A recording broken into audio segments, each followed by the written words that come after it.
In this video, we're going to go over my K&N performance air intake on my 2003 Chevy S10 ZR2. It's a four-wheel drive with the 4.3 liter Vortec V6. Basically, the system is going to get a facelift. Had this K&N air intake system on my truck for about 6 years. But only about 30,000 miles. So we're going to go over replacing all of the hardware after the primary intake tube. We're going to look at the secondary intake tube and ultimately the air filter itself. The point of this video, more than anything, is going to go over a lot of detail, step by step, and you're going to see some repeat information because I shot it in different sections. K&N offers a hassle-free lifetime warranty, and they do stand by it. So the folks at K&N, sometime over the last year, I contacted them, said, hey, here's what's going on. My clamps seem to be compromised. I find that I have to continually retighten them, and the whole system is being compromised with the air that's going into the system, triggering my SES light. They didn't hesitate to send me all new hardware, and with further inspection, I noticed that my lower tube, the secondary intake tube, was also compromised. It was getting crushed. No questions asked, they sent me another tube. And that was earlier in the year last year. I finally got around to starting on this in November.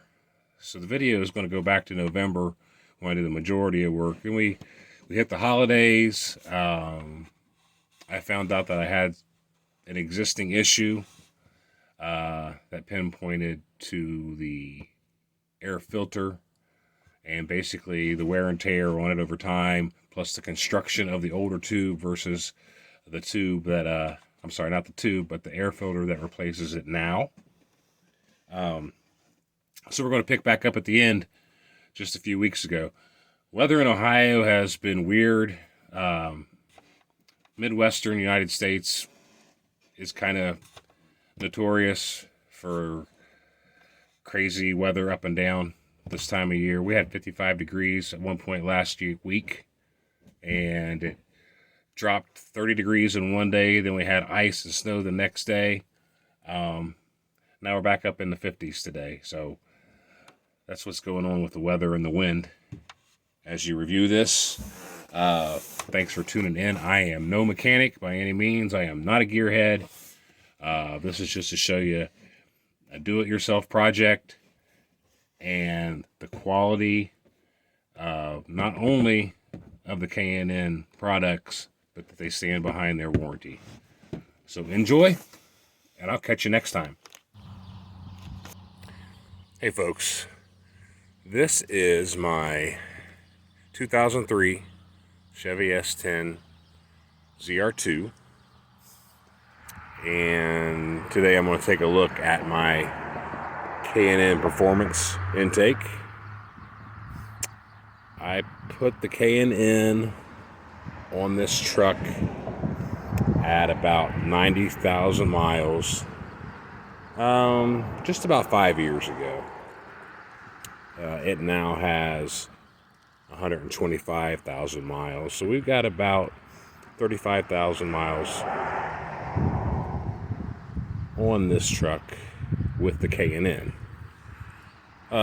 This is 4.3 liter Vortec V6. Previous to the installation of the performance intake with the regular stock airbox, I was getting about 14, maybe 15 miles a gallon. At the same time, I had a fiberglass cap on the bed that was about 175 pounds. So I was looking to increase my miles per gallon, hopefully to get a little bit of an increase in horsepower. And by ditching the 175 pounds on the bed and adding the performance intake, air intake, I was able to get 16 miles a gallon. So definitely did see an increase in performance, albeit it may be minimal. There are no major gains stated with K&N or even other performance air intakes that say you're going to get this great increase in horsepower. The increases are minimal, but they are there. What I found out was under here with your K&N instructions, your installations, there are some torque specs on the inside. There are no torque specs for the clamps. And what I found out was with driving and vibration, over time, these bolts will loosen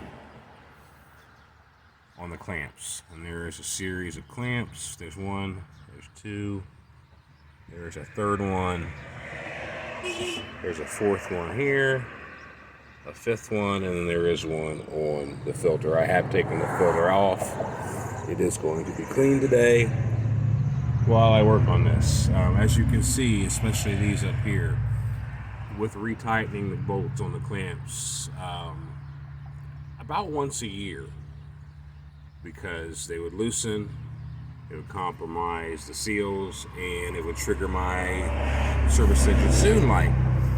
So the remedy was to go back and tighten them back down, and it always fixed it. It remedied the light and performed as expected. But over the last couple seasons, I've noticed I've had to tighten them even more. And as you can see, they have tightened to the point where it's compromised the clamp. I can't even get my socket on these anymore. So they're over tightened, and once again, there are no torque specs. So the good thing with K&N is that there is a warranty, and even though I've had this system on here for near 5 years, I gave them a call and said, hey, here's what's going on with my clamps, and they sent me a new hardware packet. All new clamps, all new bolts, everything I need in the way of hardware. But as I continued to inspect, I was noticing that this guy was getting compromised as well. And like I said, I've already taken the filter off. It's getting cleaned today. I'll pull this guy out of here, take a look at it, and without even taking it off, I could tell that it was starting to get smashed. And here is the problem I've ran into.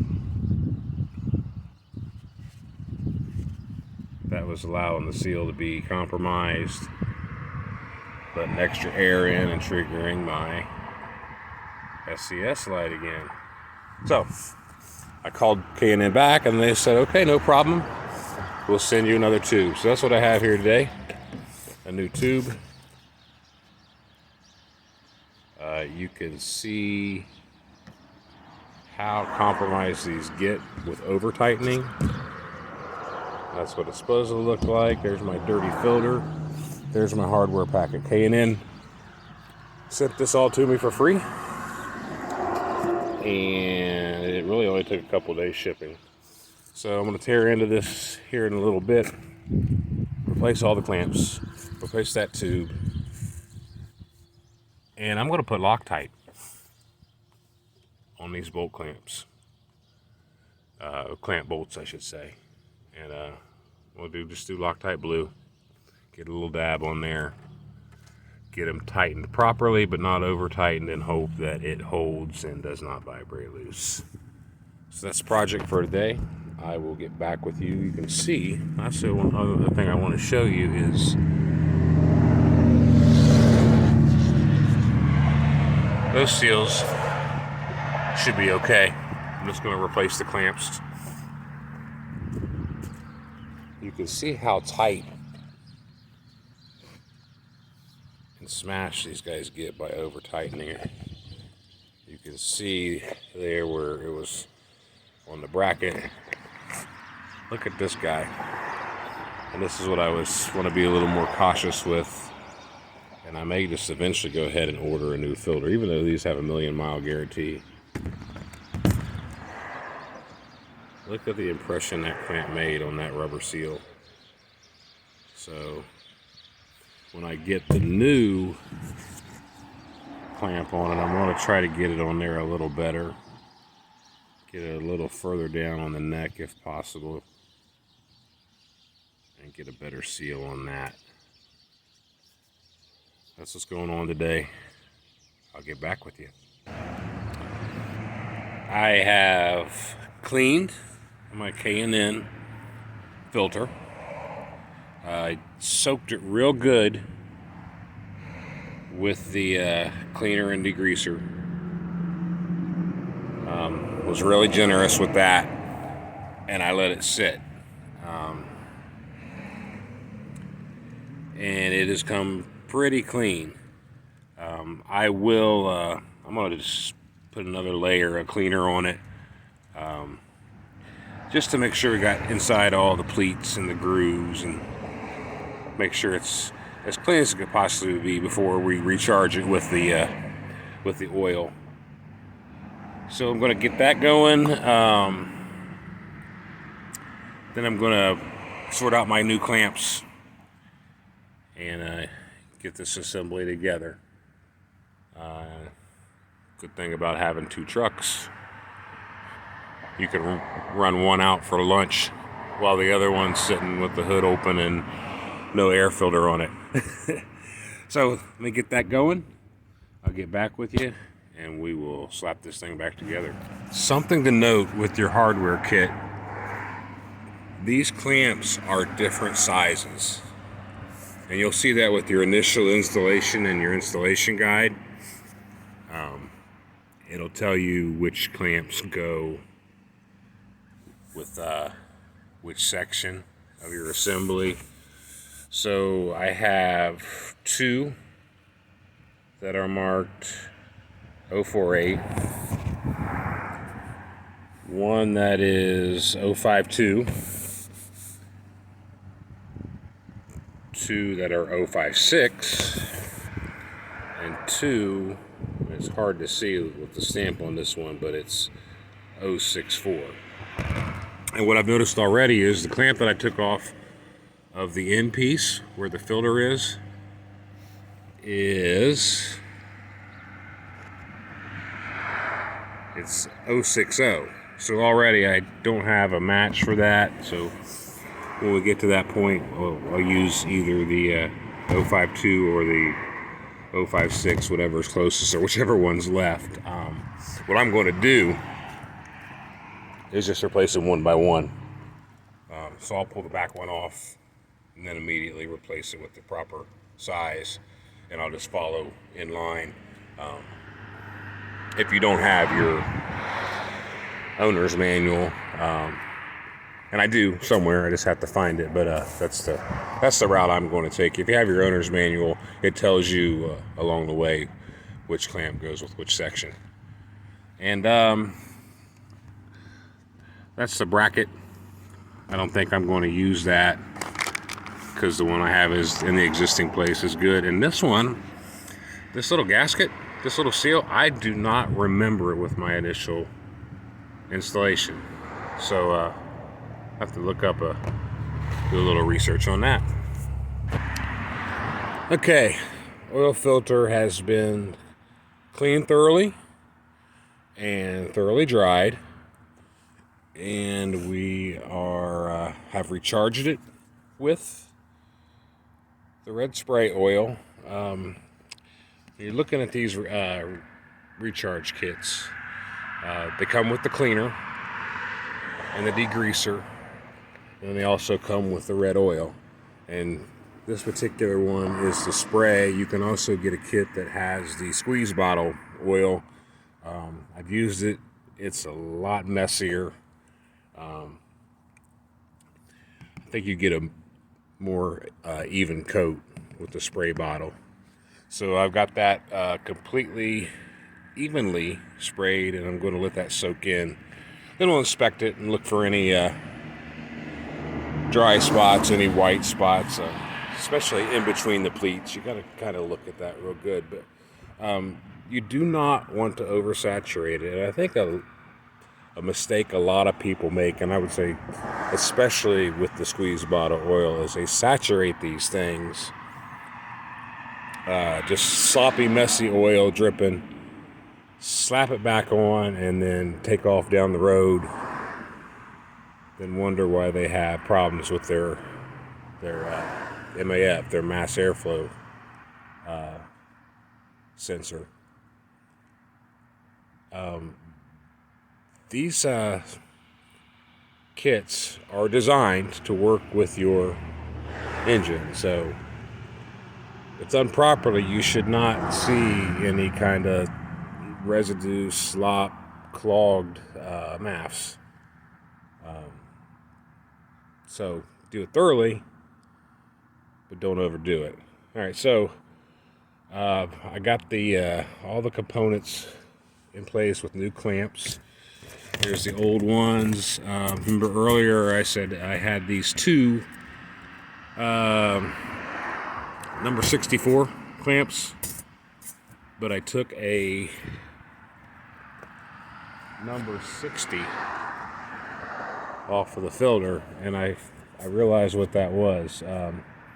The 60 does go on the filter, and I am going to have to reuse the old one. They gave me a new hardware kit when I asked for it, and it included all the hardware except the clamp for the filter, because when you buy a K&N system, you get a new filter with it, and it comes in a separate box with its own clamp in it. So I didn't get a replacement for that, but that's okay. Plus, I'm not going to use Loctite on that because, you know, that has to come off for scheduled maintenance and cleaning. Speaking of Loctite, that concept may not work as well as I thought it would, because these clamps are not threaded like a regular bolt that would go into threads. It relies on these slots to feed through. Went ahead and put a couple drops of Loctite on anyway and send them through. Maybe it'll help a little bit, maybe give it that little bit extra that I'm hoping for to kind of counter the vibration of driving that works them loose. So I'm gonna let this dry out thoroughly. Got the new tube on, and there it is. Nice shiny new hardware, nice and tight. Those two number 64 clamps that I had extra left over, that's them right there. Those are the originals, didn't replace them. They're in good shape. I forgot about those two. Oh, and oh, by the way, your bolts here are an 8mm all the way down. These bolts, if you happen to need to tighten them, are 6mm, and you also have a 6mm bolt. I'm sorry, nut on that bracket. This thing is nice and snug. I feel really good about it. A lot more tight, secure. I think with this new tube and these new clamps, that makes a big difference. Kind of was a learning experience from the first time I put this on. If you put one of these systems on brand new out of the box, if you've done it before and you know what you're doing, you can get that accomplished in well under an hour.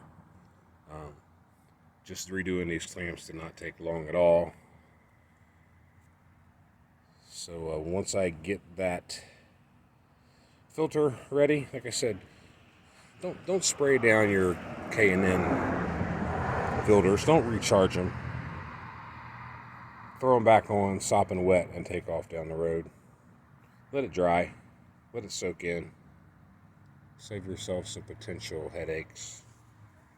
And that's it. I'll get that thing slapped on. I'll get another shot. We'll start her up. Look to remedy that SES light that's on that was triggered due to the faulty system. We're good to go. Hope this was enlightening. All right, we're back out this morning. I did let the air filter sit overnight after I cleaned and recharged it, just so all the red oil would soak in real good. Double check all of the fasteners. We're up and running, and this job is complete. One thing to remember, just in case you disassembled your performance air intake completely, remember to make sure all your connections, all your wire connections are back in place, clipped in place. You got one there. You got one right here. We're good to go. Thanks for watching. Follow up and review. So when I last left you, it was November. It's now February. And back in November, we replaced all of the clamps along the intake assembly line. There is a diagram of that assembly. We also replaced the secondary intake tube, which is that guy right there. K&N first sent me free of charge, all new hardware. And then when I discovered I needed a new tube, they sent me a new tube free of charge. Only thing that was left was the air filter, which I cleaned and recharged while I had the assembly apart. And I discovered that the hardware pack did not include the clamp for the air intake filter. Every clamp is a different size, and that clamp on the air filter is a number 60, which means it's a little longer than all the others. The reason they did not get me a new clamp was because when you order these K&N performance intake systems, inside the box is another box that has the air filter, and it's in a plastic bag, and the clamp for that filter is in that box. And that would be because if you bought these separately, you have them all. You have the clamp you need with it. Whereas all the other clamps for the full performance intake system are in that bag. So, instead of calling K&N again and saying, hey, you sent me a free hardware kit, you sent me a free secondary tube, can you send me some more free stuff? I opted to go buy one. And I found one at a good price, and I had a discount, so it was a good opportunity to use it. The problem we're dealing with this clamp and why I needed to replace all of them, it's just been retightened so many times over time. I've had this system on the truck for 6 years. The collar, which is right there on the bolt, has a stopping point it's supposed to ride on. But, this part of the clamp started to separate, so the collar would go beyond the stopping point and go inside and separate even more. And the reason I didn't get a new one immediately is I figured let's try some alternatives. I've got these extra parts. I've got these leftover parts, and those two clamps actually are the number 64 middies, which is a more narrow clamp compared to the others. with a number 8. I'm sorry, an 8mm bolt versus a 10mm on the others. So I said, let's use both of these. They're brand new. We're in opposite directions. I should get a good seal, right? Problem is the travel on the clamp. There's not enough slots. It could use several more slots to tighten down. So to get to that point, you can see there where it tried to go past and it bit in. It just gets to that point and then it spins. So I still wasn't getting a tight enough seal. I went from there to a 56, an old 56. And since it's a 56 and not a 60, it was just a little too short. I had a hell of a time getting it to even start, and I got it in there, but it barely connected. And then even when I tightened it, I just wasn't happy with how that was going to be on there. Went to AutoZone. I believe it was AutoZone. I got an aftermarket bag of clamps, the correct size, number 60s, but the travel on those wasn't deep enough. Started to bite in, started to slip. Don't get a tight enough seal. So then I got the new one. First thing I looked at, the old box that the old one came in as said it was an RF 1035, and everything I was referencing told me it was an RU. So I thought, well, maybe and hopefully there's an improved design. That's why there's a new number. And that's exactly the case. I was really happy when I opened this box and looked at it. So first of all, we cleaned and recharged that 4 months ago in November. And granted, there's 6 years of use on it. I think I've maybe cleaned and recharged this thing 2, maybe 3 times since I first got it. And that's the thing with K&N. It has a $1 million mile warranty. They claim a hassle-free warranty lifetime. But that's just 6 years of use. That's all there is to it. That's brand new, and I'm liking the way that looks. So the rubber seal that the clamp goes around, if you look at the old one, it's not even consistent in thickness. It's really thin right there. And again, over time, being in the engine bay, even though it's got a heat shield around it, constant retightening and me trying all these combinations of clamps, that's probably just made it worse. I mean, it may never seal up right again. But look at the construction of the newer one. Consistent thickness, maybe even thicker. The inside of the old one versus this one, it now has this like threaded tread. I mean, it's definitely going to play a factor in the way that's textured once that clamp is on there correctly. So I think we're looking at my final solution. I will get that on there and I will follow up. All right, this is the final update. New air filter is on the K&N system. New and clean. The air filter came with a new clamp, that number 60 clamp, and I went ahead and doubled it up and stuck the old number 60 clamp on there, just snug, not over tight. I'm confident I got a good seal, no SES light, and at last fill up I saw that I was getting 15.6 miles per gallon. So I'm happy with that, seeing how previous to that I was seeing 14 or barely 14 miles per gallon.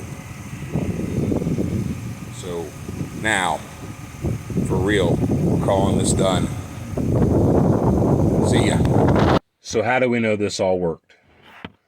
First, let me note that once completing your work on this, after the first 50 to 100 miles of drive time, go back, recheck all your bolts and see if anything needs retightened.